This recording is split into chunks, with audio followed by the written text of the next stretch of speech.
এইটো বহুত ভাল কাম কৰিছে চৰকাৰে আৰু আপোনালোকক জনায়ো সুখী হৈছোঁ যে বিজেপি চৰকাৰ আকৌ আহক। আমাক দেখিছে নহয়, জনসাধাৰণক মূৰত মাৰ দিয়ক আৰু আমি আপোনালোকৰ এয়া ধন্যবাদ জনাইছোঁ আৰু বিজেপি চৰকাৰ আকৌ উন্নতি হওক। জনতাৰ মূৰত পানীত জাপি দিয়া নহ'ব, জনতাৰ মূৰত জাপি দিয়া নহ'ব।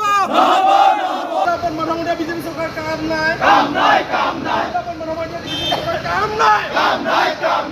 গেট বন্ধ কৰক, জনতাপন মানুহৰ দিয়া বন্ধ কৰক, টোল গেট বন্ধ কৰক, টোল গেট বন্ধ কৰক।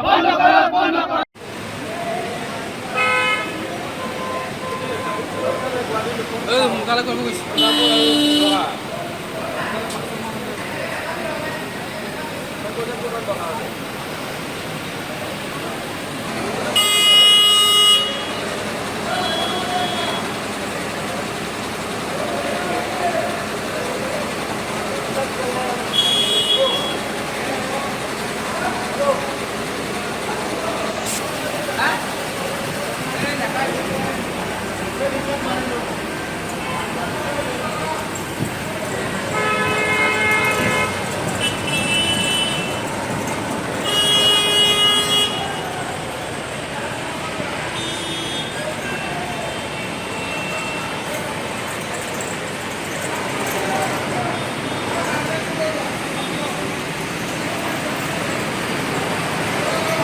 বিহুৰ বতৰ ঘপককৈ দেখিছোঁ, এইটো কি হৈছে বোলো।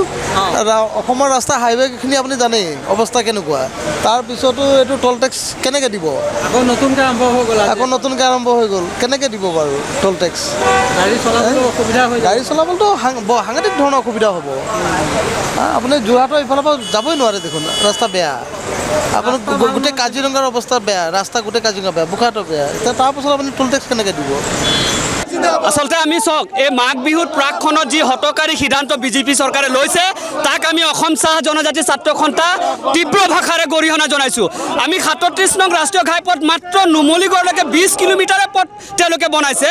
এই 20 কিলোমিটাৰৰ ভিতৰত যদি 300-400 টকাকৈ কৰ টেক্স দিব লাগে, সেইটো ক্ষেত্ৰত কোনো ধৰণে আমি মানি ল'ব পৰা নাই।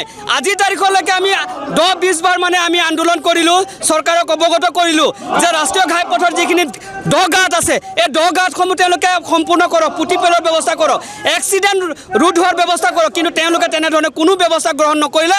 এই মাঘ বিহুৰ পূৰ্বে তেওঁলোকে হতকাৰী যি সিদ্ধান্ত লৈছে, এই সিদ্ধান্তক আমি গৰিহণা দিছোঁ। আৰু লগতে তেওঁলোকে যদি অতি শীঘ্ৰে এই টোল গেটখন বন্ধ নকৰে, তেন্তে আমি ইয়াতকৈ জংগী আন্দোলন গঢ়ি তুলিবলৈ বাধ্য হ'ম বুলি আপোনালোকৰ চেনেলৰ যোগেদি আমি অৱগত কৰিছোঁ। বন্ধ হ'ব লাগিব নিশ্চিতভাৱে আমি টোল গেট বন্ধ হোৱাটো বিচাৰোঁ।